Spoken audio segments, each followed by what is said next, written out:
नमस्कार, बहुत स्वागत है आप सभी का। मैं हूं आपके साथ वक्ता दुबे। बुलेटिन की शुरुआत छत्तीसगढ़ की खबरों के साथ कर लेते हैं। राजनांदगांव लोकसभा क्षेत्र से सांसद और भारतीय जनता पार्टी के लोकसभा उम्मीदवार संतोष पांडे ने प्रेस कॉन्फ्रेंस करते हुए पूर्व मुख्यमंत्री भूपेश बघेल पर महादेव ऐप के मामले में जमकर निशाना साधा। सांसद संतोष पांडे ने पत्रकार वार्ता को संबोधित करते हुए कहा कि महादेव सट्टा ऐप के मामले को मैंने 22 दिसंबर 2023 को लोकसभा में भूपेश बघेल का नाम लेकर इसकी जांच की मांग की थी। इस मामले में भूपेश बघेल पर मुकदमा दर्ज हो गया है, वो अभियुक्त हैं। अब उन्हें जो कहना है वो न्यायालय में कहना चाहिए। साथ ही आरोप लगाते हुए ये भी कहा, छत्तीसगढ़ की गाढ़ी कमाई लूटी गई, इसका हिस्सा कहां तक गया, इसका हिस्सा जहां तक गया है कोई बचाने वाला नहीं है। सब जानते हैं कि जब भी लड़ाई होती है, हम युद्ध के मैदान में, लोकसभा की लड़ाई हो रही है, वो सोशल मीडिया में आए, हम भी सोशल मीडिया में आएंगे, प्रेस वार्ता लिए, हम भी प्रेस वार्ता लेंगे, वो सभा में बोलेंगे, हम भी सभा में जवाब देंगे। तो जिस प्रकार से आज की जो लड़ाई है, जैसे लड़ रहे हैं, ये इसमें और गति होगी और ये तो प्रक्रिया है। विधानसभा चुनाव के बाद अब लोकसभा चुनाव में भी महादेव सट्टा ऐप की चर्चा जोरों पर है। पूर्व मुख्यमंत्री भूपेश बघेल सहित कई कांग्रेस नेताओं के ऊपर हुए एफआईआर को लेकर बीजेपी ने अंबिकापुर के बीजेपी कार्यालय में प्रेस कॉन्फ्रेंस की और पूर्व मुख्यमंत्री पर कई संगीन आरोप लगाए गए। प्रेस कॉन्फ्रेंस में लुंड्रा के विधायक प्रबोध मिंज ने कहा कि पूर्व मुख्यमंत्री भूपेश बघेल ने महादेव भगवान का नाम भी नहीं छोड़ा, उनके नाम से चल रहे महादेव सट्टा ऐप को संरक्षण दिया और इसके काम में कई बड़े अधिकारी और कांग्रेस के नेता भी पूर्व मुख्यमंत्री के साथ शामिल हैं। बीजेपी भ्रष्टाचार पर जीरो टॉलरेंस पर काम कर रही है और ये कार्रवाई राजनीतिक द्वेष नहीं है और ना ही बीजेपी द्वेषपूर्ण राजनीति करती है। जांच एजेंसियां अपना काम कर रही हैं। भूपेश बघेल को न्यायिक जांच का सम्मान करने के साथ सहयोग करना चाहिए और बेबुनियाद बयानबाजी से बचना चाहिए। पूर्व मुख्यमंत्री और पूर्व की कांग्रेस सरकार के कारनामों को छत्तीसगढ़ की जनता ने देखा है।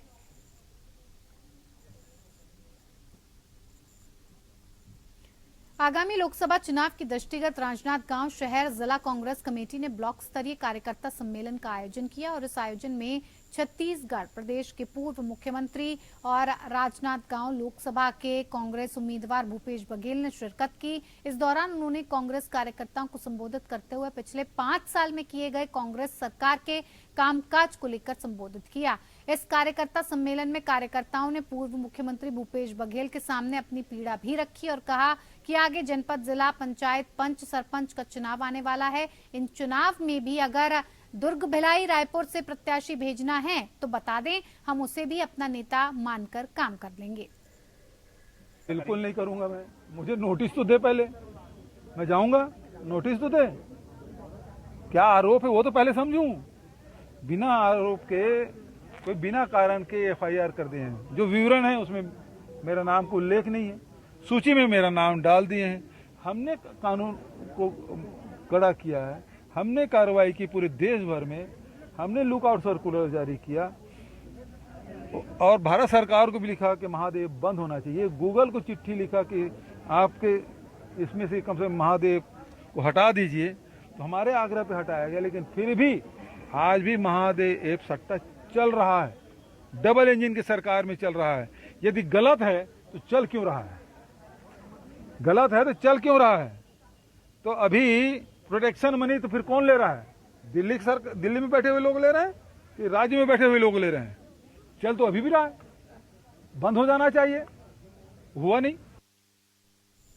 इधर लोकसभा चुनाव के लिए अधिसूचना जारी हो चुकी है। ऐसे में छत्तीसगढ़ के दोनों प्रमुख पार्टियों ने रायपुर राजधानी के प्रत्याशी घोषित कर दिए हैं। दोनों ही पार्टियों ने सघन जनसंपर्क अभियान शुरू कर दिया है। यहां बात की जा रही है कांग्रेस के पूर्व संसदीय सचिव और लोकसभा प्रत्याशी विकास उपाध्याय की, जिन्होंने राहुल गांधी की तर्ज पर ट्रेन की यात्रा की ताकि रोज आने जाने वाले यात्रियों के विषय में भी जाना जा सके। जहां प्रत्याशी जनसंपर्क अभियान कर रहे हैं, वहीं विकास उपाध्याय ट्रेनों में आवाजाही करने वाले यात्रियों के शोध और उनको साधने का काम रायपुर से भाटापारा लोकल ट्रेन में सफर करके कर रहे हैं ताकि वो जनता से सीधा संवाद कर सकें और उनकी सुविधा के विषय में भी जान सकें।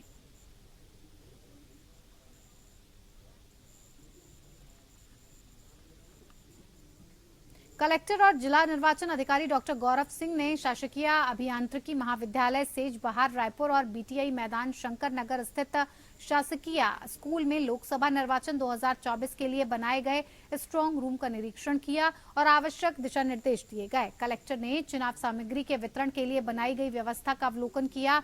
वहीं कलेक्टर ने ये कहा कि पोस्टल बैलेट के संबंध में सारी व्यवस्था सुनिश्चित कर ली जाए। जिन अधिकारियों और कर्मचारियों को डाक मतपत्र दिया जाना है, उनकी अंतिम सूची बना ली जाए और समय सीमा के भीतर वितरण किया जाए।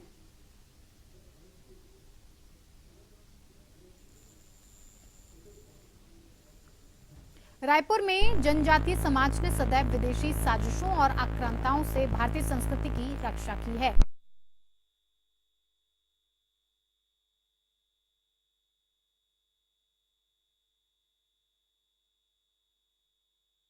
राष्ट्र को मजबूत करने की एक अनुपम पहल है। अपने संबोधन में अखिल भारतीय घर वापसी प्रमुख प्रबल प्रताप सिंह जूदेव ने उक्त बातें कही और कोरवा समाज 56 परिवारों के पैर पखारकर सनातन धर्म में घर वापसी करवाई।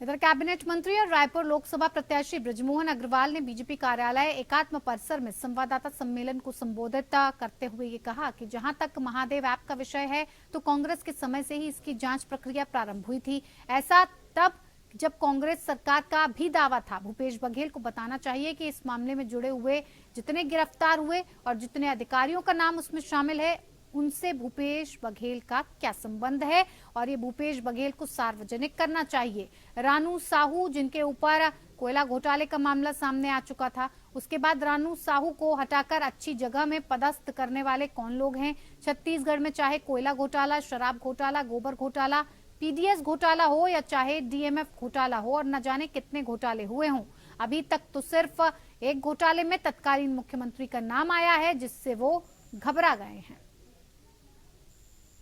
हीना चोरी करने के लिए नांदगांव से भागकर सब कार्यक्रम कैंसिल कर रायपुर आए।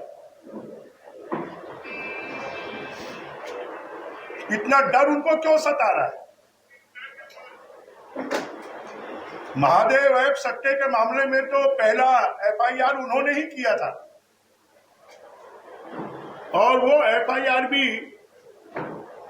जब आंध्रा और तेलंगाना ने इस केस को ईडी को सौंप दिया तो उसके बाद कि ईडी इसमें हाथ नहीं डाले, इसलिए उन्होंने यहां पर केस दर्ज किया। अब अपने ही बुने हुए जाल में जब खुद फंस गए हैं तो आज यहां पर बड़ी बड़ी बातें कर रहे हैं।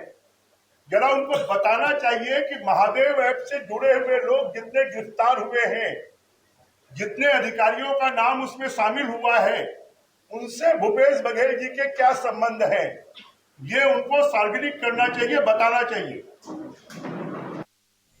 इधर खैरागढ़ के तुरकारीपारा में भोले भाले लोगों को ठगने और ब्याज की दर पर लूटने का काम किया जा रहा था। आपको बता दें कि पिछले 5 साल से 10% ब्याज दर के नाम पर लोगों को लूटा जा रहा था। मामला तब सामने आया जब प्रार्थी अभिषेक अग्रवाल अपनी व्यक्तिगत परेशानी के चलते 2019 में अपराधी सीता मिश्रा और उनके बेटे से 1,32,000 रुपए ब्याज में लिए थे, जिसका हर महीने 11,000 ब्याज चुका रहा था। लगभग लिए गई रकम की 4 गुना लौटा चुका था। फिर भी आरोपी ने लालच में आकर अभिषेक के परिवार से और रकम मांग की। नहीं देने पर जान से मारने की धमकी के साथ ही फोन कॉल और व्हाट्सएप के माध्यम से अश्लील गाली गलौज की जा रही थी, जिससे अभिषेक अग्रवाल ने परेशान होकर थाना खैरागढ़ में शिकायत दर्ज कराई और जिसके बाद अपराधी ने शिकायत वापस लेने के लिए फिर से दबाव बनाना शुरू कर दिया। पुलिस प्रशासन के संज्ञान में आते ही इस मामले को गंभीरता से लिया गया और आरोपी को पकड़कर न्यायिक कार्रवाई की गई।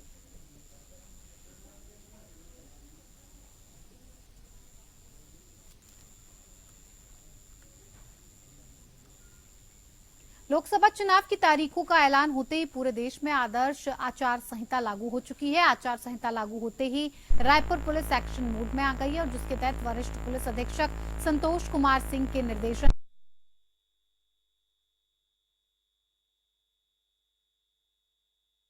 बैठक ली। बैठक में आदर्श आचार संहिता का पालन कराने, अनाधिकृत वाहनों में लगे पदनाम पट्टिका, सायरन हूटर और ब्लैक फिल्म को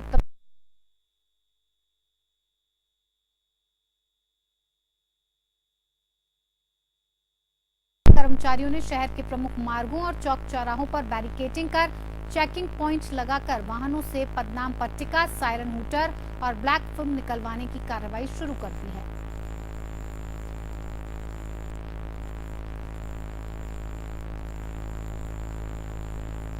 इधर आगामी लोकसभा चुनाव को देखते हुए आदर्श आचार संहिता लागू होते ही पुलिस ने फ्लैग मार्च निकाला। फ्लैग मार्च जिला दंडाधिकारी रायपुर गौरव कुमार सिंह और वरिष्ठ पुलिस अधीक्षक संतोष कुमार सिंह के निर्देशन में निकाला गया, जिसमें पुलिस के सैकड़ों अधिकारियों और कर्मचारियों ने शहर के विभिन्न स्थानों पर फ्लैग मार्च किया।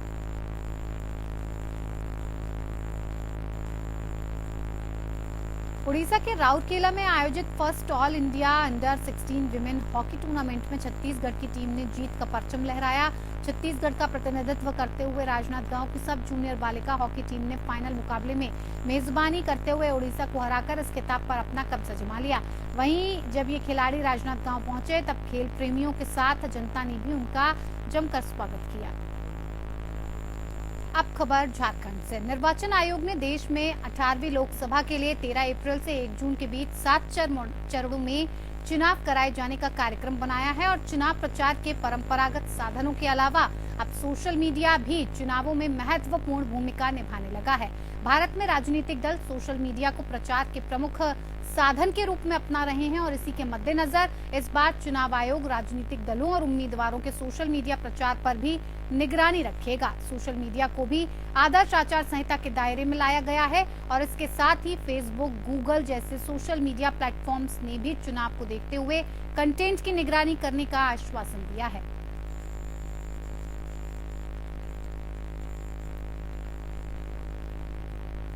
इधर चतरा में पुराने भूमि विवाद को लेकर 2 गुटों में हिंसक झड़प हो गई और जिसके बाद दोनों पक्षों के लोगों ने एक दूसरे पर जमकर लाठी डंडे बरसाए। साथ ही धारदार हथियार से भी हमला किया गया और इतना ही नहीं, मारपीट के दौरान सालों से संचालित मोबाइल और जनरल स्टोर में भी तोड़फोड़ कर लूटपाट की घटना को अंजाम दिया गया। घटना सदर थाना क्षेत्र के अंतर्गत शहर के न्यू बस स्टैंड में घटी है।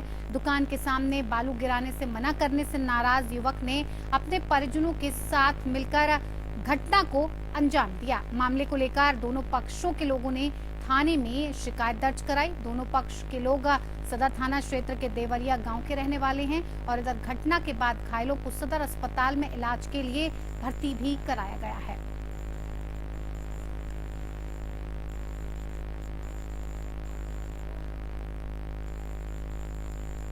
अब एक नजर महाराष्ट्र की खबर पर। एक वकील ने संपत्ति बिक्री से संबंधित घोषणा पत्र प्रकाशित करने के बाद पुलिस ने वकील के खिलाफ धोखाधड़ी का मामला दर्ज किया और जिसके बाद जिले में वकील आक्रामक हो गए और अमरावती जिला अदालत के वकील वासुसेन देशमुख पर गलत पुलिस कार्रवाई के आरोप लगाए गए। वहीं पुलिस कमिश्नर ने वकीलों को आश्वासन देते हुए कहा, सही दिशा में सत्यापन और जांच करने के बाद अपराध के बारे में सोचने के बाद हम अपराध वापस लेंगे।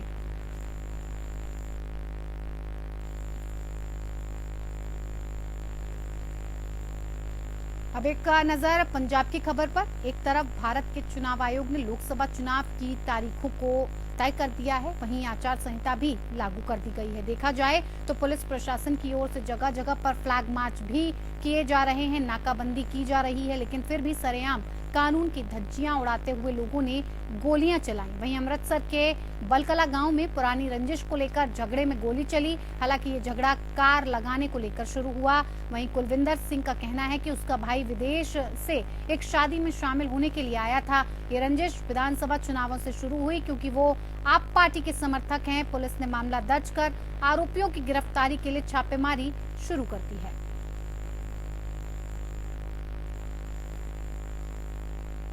मुक्तसर के गोनियाडा रोड पर एक महिला की कुछ हमलावरों ने घर में घुसकर तेजधार हथियार के साथ हत्या कर दी। मृतका की पहचान परमजीत कौर और पूजा निवासी गोनियाना रोड के रूप में हुई है। उधर पुलिस ने शव को कब्जे में लेकर पोस्टमार्टम के लिए सिविल अस्पताल में भेजा है और मामले की जांच शुरू कर दी है। बताया जा रहा है कि मामला प्रेम विवाह से जुड़ा हुआ था। मृतका के बेटे ने कुछ समय पहले ही मोहल्ले की एक लड़की से प्रेम विवाह करवाया था और पारिवारिक सदस्यों का आरोप है कि लड़की के रिश्तेदारों ने ही इस घटना को अंजाम दिया है।